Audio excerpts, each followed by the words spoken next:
Hey, thanks a lot for coming back. This time I'm going to check out a shooting took place in Deltona, Florida on May 12th of this year, so just a few days ago.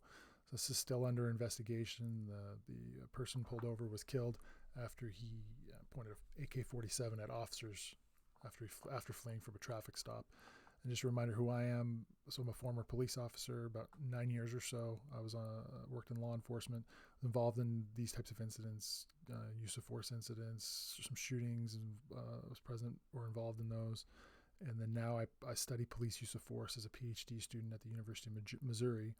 So the goal here is to just have people watch this video while receiving the perspective of somebody who's more familiar with police operations than they might be, and provide some insights and give some better understanding to people that are watching it about what's happening.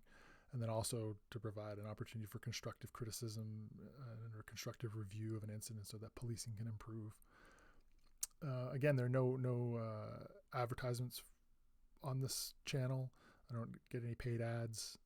This does cost a little money, especially hosting the podcast. So if you could hit like below, subscribe, comment on the videos, head over to Patreon if you have a few extra bucks and you want to contribute. But again, thanks for checking it out, and let's break down this video. So this started off as just a routine traffic stop. Apparently the officer observed the driver commit a traffic violation and was moving around in the vehicle off to the right. That drew the officer's suspicion. Officer's by himself at this point on the traffic stop. What are you reaching for in there, man? Why do you keep shooting to that side for? Huh? Why do you keep reaching over that way for? When I stopped you, you're all over in this area. What were you doing? Don't lie. What were you doing? What did you put over there? I saw you reaching all over there. I'm telling you right now, I got on camera. You're all over on that side. Okay, at this point, I would already be really concerned with this man's demeanor, and you see him over to the side if he's stashing some kind of contraband. But I would be mostly concerned with that he has some kind of firearm, and his behavior is really odd, not answering questions, looking away, pausing. He's obviously deceptive. Over there? Whatever you were doing over that way, what were you putting over there? I'm telling you, I'm trying to give you the benefit of the doubt. I saw what you were doing the entire time we were stopping. The more honest you are with me, the more I can work with you. If you continue to lie to me, then you're going to tie my hands and I have to do what I have to do. What were you doing over there? I would be very concerned for my safety at this point. This is not how people usually behave on a traffic stop. I cut out some of this. It goes on for several minutes. He's just non-responsive, not answering questions. Is your license valid? Is your license valid?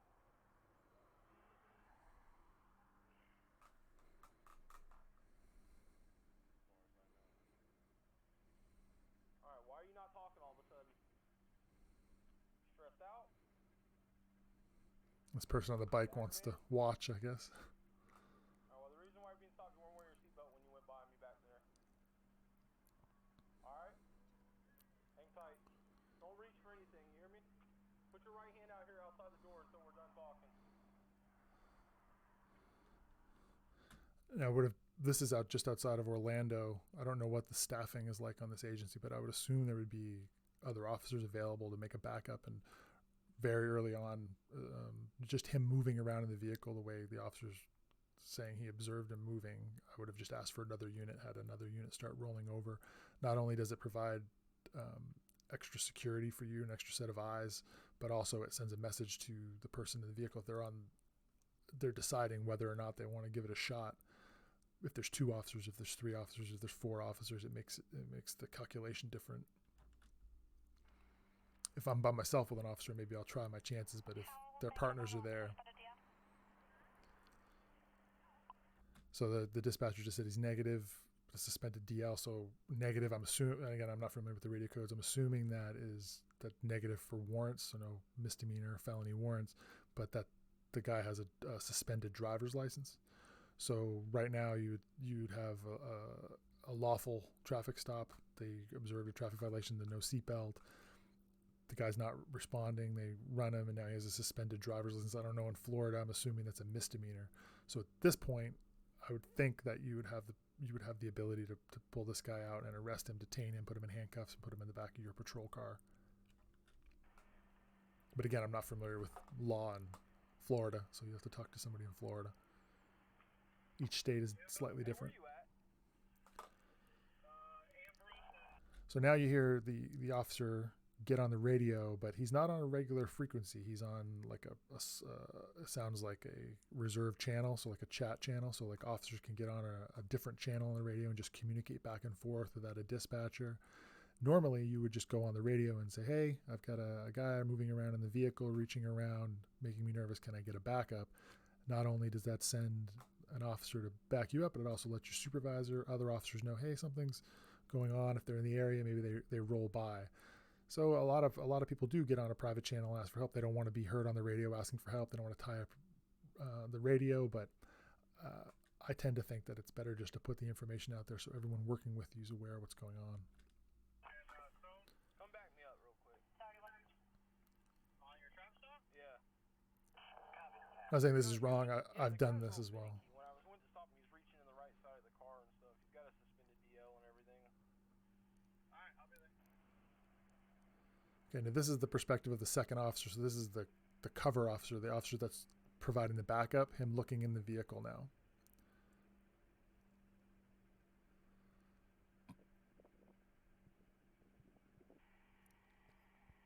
Now this is the perspective of the original officer, and he's going to approach on the other side, the passenger side of the truck, where his cover officer is watching the suspect. And he says he's more signal 20 than anything, to be honest with you. Again, I'm not familiar with the radio codes for this agency. I think that I did a quick Google search. I think he's saying that he has some sort of mental health issue. So signal 20 would mean I think this guy's got a mental health issue more than anything. I don't think he's acting in a nefarious way. He just has some mental issues. Then he moves that around to contact him on the driver's side. And you see he's got his citation out. He's going to give him a ticket for having a suspended license, and this would be the end of it. And he wouldn't be able to drive, so I'm assuming he would tell him to park the truck and walk home, and or have it towed the vehicle, one of the two, and give him a ticket. I'm not sure. Come get your truck? So someone come get your truck. So he's saying, hey, you're not going to be able to drive. Can someone get this vehicle? So he would get a ticket, and then he would be sent walking. That's what he's facing. But instead, you see with his right hand, he reaches over and very casually shifts the vehicle into drive. Hey, don't do it. Hey. Pull it out. I'm trying. 5 motor 11 Central 12F. The truck that just took off from me. I don't know what's going on. Signal 12, South Montclair, white GMC. So this for me is encouraging. You have this vehicle take off from a traffic stop, and it looks like the only crime we have is driving on a suspended license and a civil violation. And then the guy flees, which is a crime, fleeing from the traffic stop. But these officers seem to be taking into account, what is the nature of this crime, and they're not running to their patrol cars and chasing this guy like a bat out of hell to catch him for driving on a suspended license, which is good.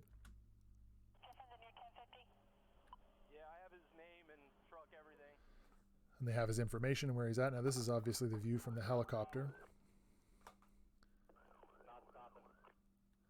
So another attempt has been made to initiate a traffic stop. You hear the sirens in the background and the officer saying he's not stopping. And now you have a failure to yield. This truck is not yielding to police, and it looks like he's moving along at a pretty good clip. And it looks like the officers are still following him, even though it's just a traffic violation that they're investigating, which is concerning. What's the point here? They know who he is. The officer can identify him. You can go ahead and write up a report and submit it. You could, on your next shift, find an opportunity to pick him up when he's not in a vehicle, and find another opportunity to take him into custody where you're not chasing a truck through busy streets when the guy's obviously reckless and dangerous in his driving.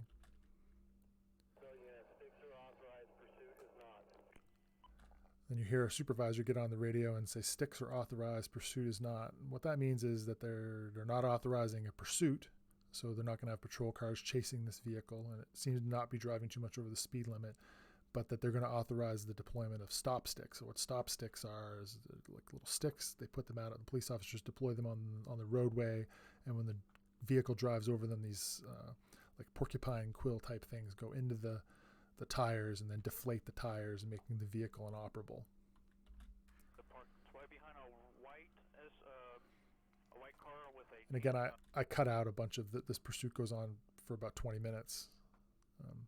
And I don't know if it's like a slow speed pursuit where patrol cars are in the area but not chasing with their lights and siren on. It's sort of like a borderline pursuit. I would say this is a pursuit.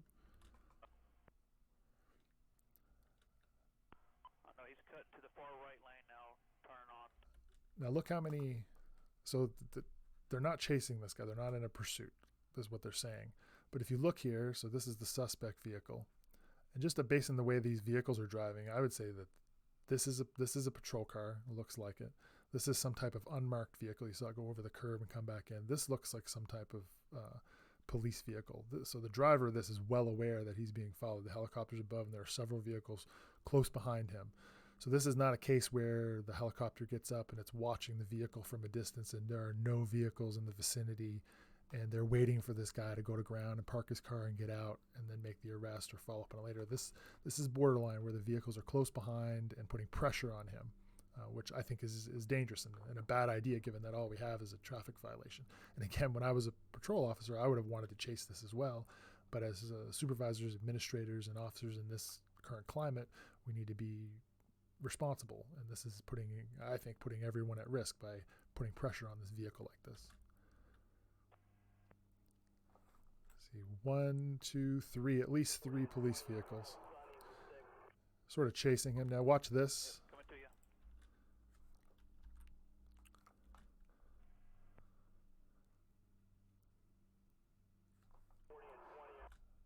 Now this is the suspect vehicle. He's going to turn and head out. And then over here, you're going to see an officer come out on foot and deploy a stop stick that I described.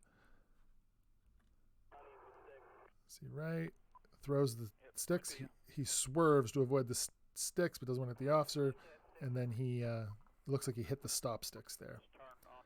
And again, a lot of pressure being applied. Looks like a patrol car here.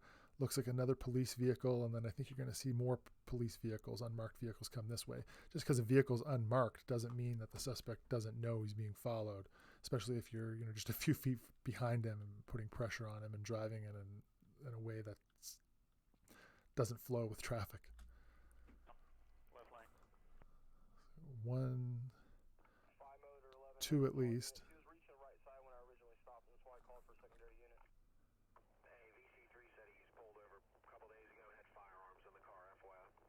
So you hear the original officer say he was reaching over there to the right side. He's signaling to the other officers, hey, be careful, this guy might be armed. And then another patrol officer, it sounds like, clears on the radio and says, hey, this guy was pulled over a couple of days ago and he was in fact armed. So you have someone acting erratically, fleeing from the police, and there's every indication this guy might be armed. And again, we need to keep in mind that the only violation we have so far is leaving the traffic stop and driving on a suspended license. In the meantime, we have a helicopter, we have several vehicles putting a lot of pressure on this vehicle during the middle of the day in an urban area. It's dangerous. Approaching medical center. Center lane. Let's see here. That's a police vehicle. More stop sticks. You see these officers deployed more stop sticks, like he avoided it. And I have been known to deploy stop sticks and hit a patrol car in my time, which is embarrassing.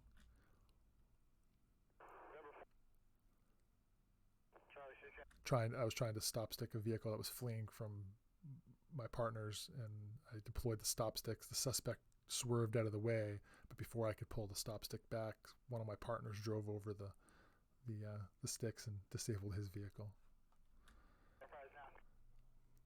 Now You see here, they've been stop stick. You see right here as he took this turn, he starts to swerve a little bit, and literally the wheels are coming off of the truck.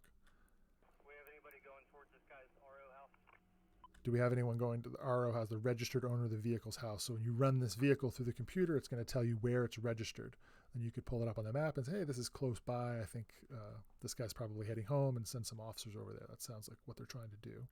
This guy's tire come off. Just turn right on the Finland. Right on the Finland. Going south on Finland. He's losing control. And you see him having a real difficult time controlling the vehicle. Is anybody going to the RO's house? He's probably trying to get home.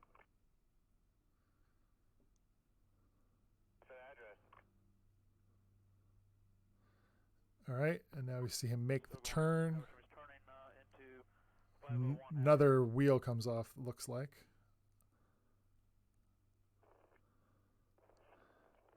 And you can see puffs of smoke or glass shattering. He's getting out of the vehicle. Do we have shots fired? And we're going to see another angle on this in a second. The woods. 1, 2, 3, 4, like 5 police vehicles. When?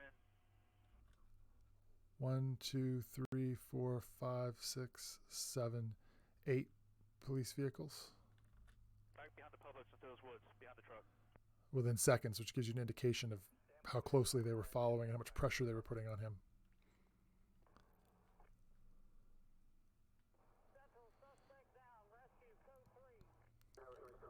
Okay, this is a perspective of an officer responding. That's the suspect vehicle. The door starting to come open.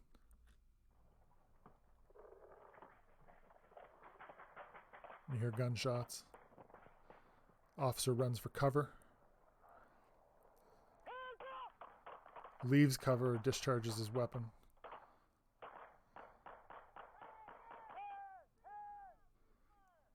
And everyone's shooting. Now this is another officer's perspective.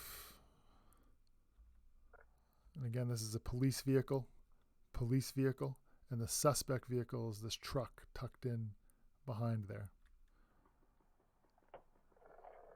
So this is a police vehicle, suspect right here. Look how close this suspect is to an officer who's driving this vehicle here. And this is the suspect. Look at the angle.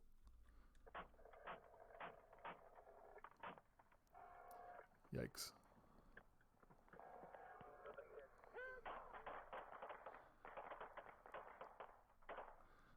The suspect ran along the truck as it rolled and was shot here.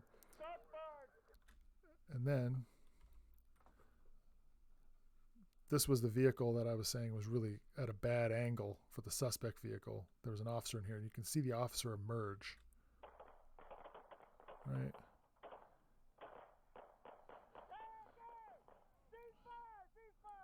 Right here, we see the officer emerge from here after this officer fired rounds over the hood of his vehicle through his own windshield from a decent distance. With a handgun, this is not close range with a handgun. This is quite a while. Looks like he's got like a Glock, like a 9mm or a 40. From this distance through a windshield with your partner, that in that location.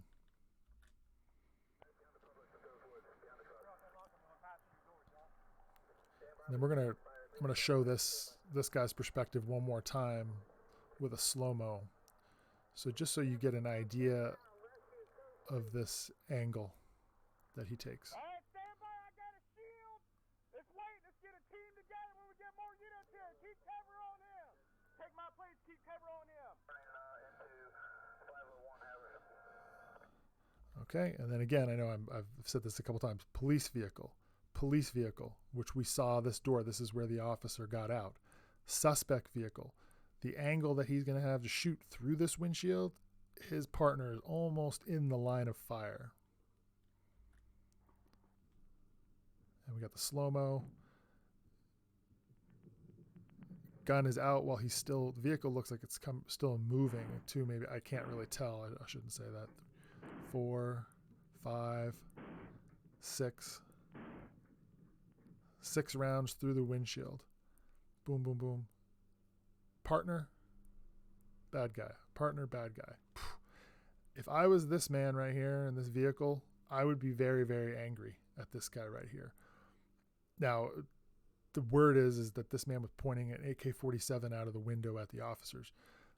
So, yeah, you need to engage the guy and shoot him if you can. But this angle, I don't know what you guys think. Please comment in the comments below.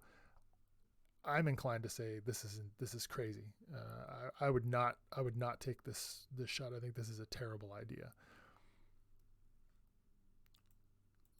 So big takeaways from this one for me is why are we chasing this guy? He's driving on a suspended license. Why are we stop sticking him for suspended license? Why are we following so closely? Now, what I would recommend, and again, I'm not a tactical expert.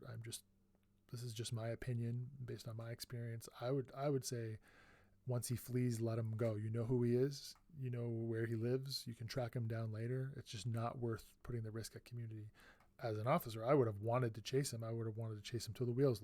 They literally did come off in this one, but it's not worth the risk. I've read about thousands of these police shootings in the United States, and this is not uncommon where you have police chasing somebody for a very minor offense, and the incident ends up someone dying. So this man lost his life. I watched some interviews with people who were in the area, some children saw this man laying dead in the street next to their house. The officers who were involved and killed him are going to deal with this shooting for the rest of their lives. His family, it's going to change the department. It's going to change the community. And what was it for? It was for driving on a suspended license by a man who may or may not have some kind of mental health issues. And this could have been handled in a completely different way. Anyway, those are just my thoughts. If you could, go ahead and comment below. Tell me what you think. Like the video, subscribe, and if you want to head over to the Patreon page, that would be a huge help. I'd like to keep doing this and grow this and keep providing these videos. So thanks for checking it out.